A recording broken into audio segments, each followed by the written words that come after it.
We'll move on to the minority report. Whip Park is recognized to present the minority report. Thank you, Mr. Speaker. Colleagues, I rise to strongly oppose SB140. This is a bill that will do an incredible amount of harm.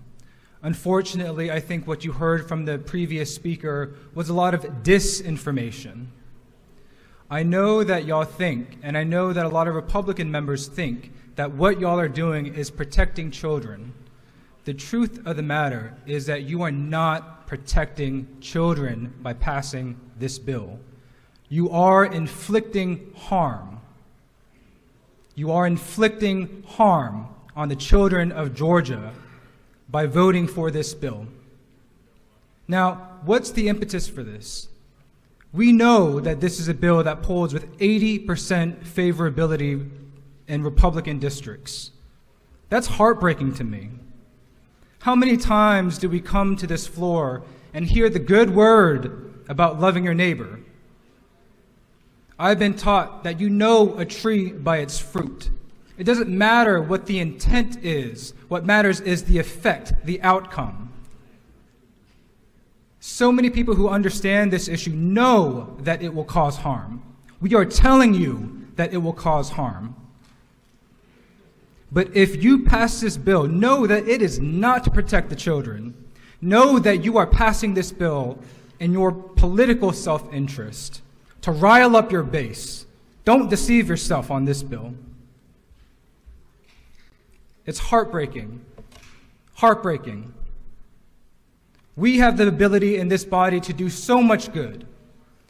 We've found common ground, and we've moved this state forward on so many issues. We don't need this far-right culture war to continue to divide us. Why are we attacking one another? Why are we attacking the most vulnerable among us? We are better than this. We owe it to the next generation to do better than this. The evidence is clear. The science is clear. Politicians should not be substituting their personal opinion for that of doctors, for that of peer-reviewed studies when it comes to this issue. So I strongly urge you to vote no to SB140.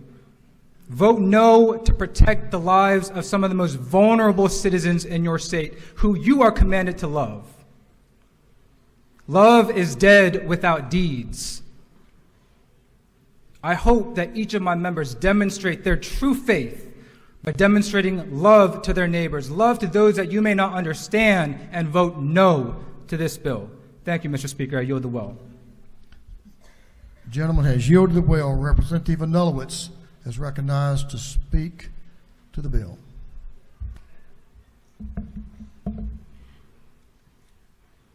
Thank you, Mr. Speaker. Colleagues, I rise before you today to speak against SB 140. The Georgia Supreme Court has held for nearly 40 years, and this is a quote, "The beginning presumption is that the parent has the child's best interest at heart." They continue that medical decision-making is a constitutional right which is not lost because of the incompetence or the youth of the patient.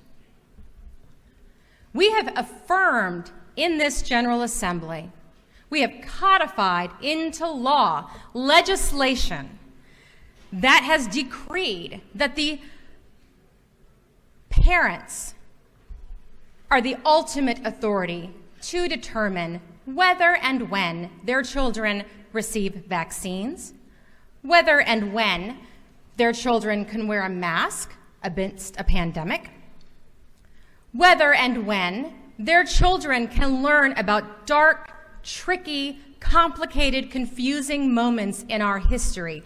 We have affirmed in this chamber that parents have that authority. To that end, people have stated in this chamber, Parents have the right to make decisions about their children's health care without interference from the government. We have declared in this chamber parents are the first and most important teachers in a child's life, and they should have the freedom to choose the educational path that fits their child's needs. A question I asked in committee that was not answered, and a question I put forth before each of you today is what makes this different? In committee and here in this chamber, we have heard examples given about tattoos, drinking alcohol, firearms. Paul Harvey would say, here's the rest of the story, and I'm going to tell you right now the rest of the story. Those things, tattoos, you can get a tattoo if you're a minor with the consent of your parents. Alcohol, you can consume in your home with the consent of your parents. A firearm, your parent may absolutely give you a firearm to do something legal. And if a child does something illegal, we have also determined that yes, 17-year-olds should not be tried as adults. And I will tell you, I doubt very many of those 17-year-olds who are deciding to commit a crime are making that decision with the consultation of their parents and their physicians. Yet what we are talking about today, the decisions these families are making, are not done on a whim. They're not done because a child has declared they are one gender or another. They are done after heart-wrenching, anguish, confusing decisions. Trust me, if you think the issue of transgender youth is confusing for you, imagine what it is like for the families who are going through this. Imagine what it is like for these parents. We are being intellectually inconsistent. We are being inconsistent from a policy basis. I urge you to vote against this bill, and to the children out there and to their families who know that they are being discussed in such an intimate way, know that you are loved. Know that you are valued. Know that you matter and your life matters to everyone who loves you. I yield the well. The lady has yielded the well. Representative Lim is recognized to speak to the bill.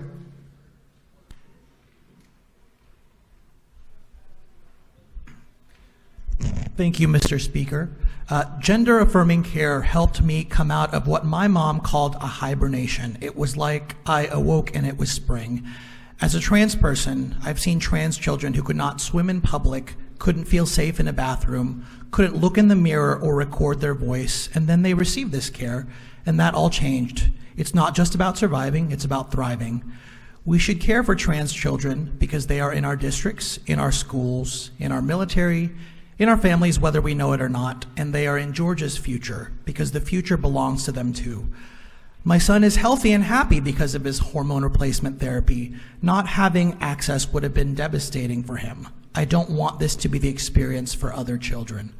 I wanted to read just a few short words directly from trans youth and their parents in response to this bill, because whether we agree with them or not, and even regardless of how you vote on this bill, it's important for us not to let any paternalistic instincts, whatever motivates those instincts, erase their voices, their experiences, their intelligence and autonomy, consulting with healthcare professionals, people who seek not to harm others or even impose their views on others, but only to live and flourish in their own human existence as they aspire to live and flourish.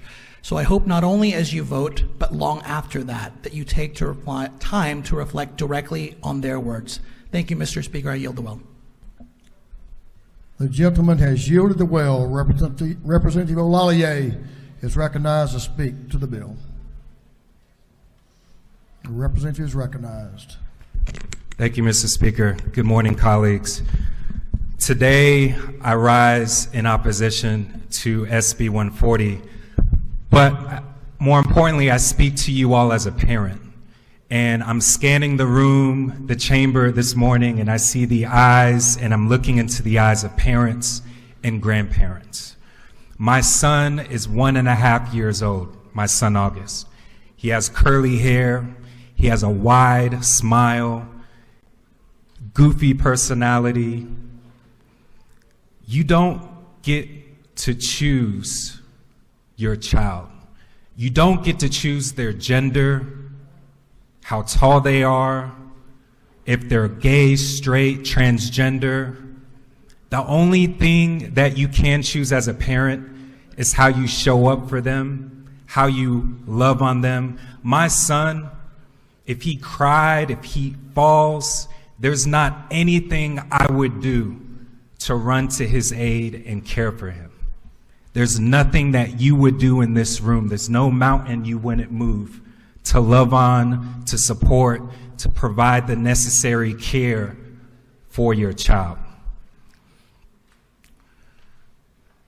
We cannot deny our parents, your friends, your neighbors, your loved ones, the right to love on and care for their children, especially minors.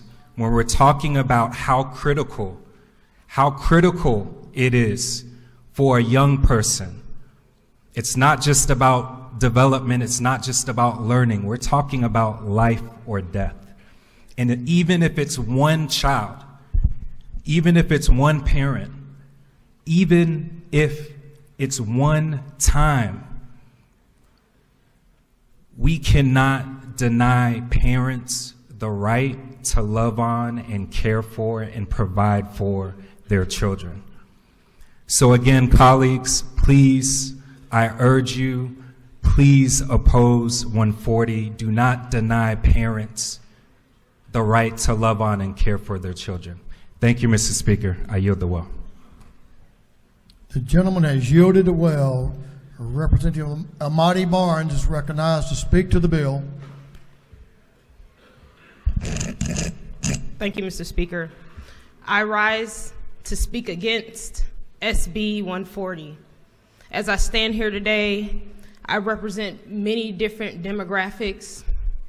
I represent being a 20-year-plus scientist.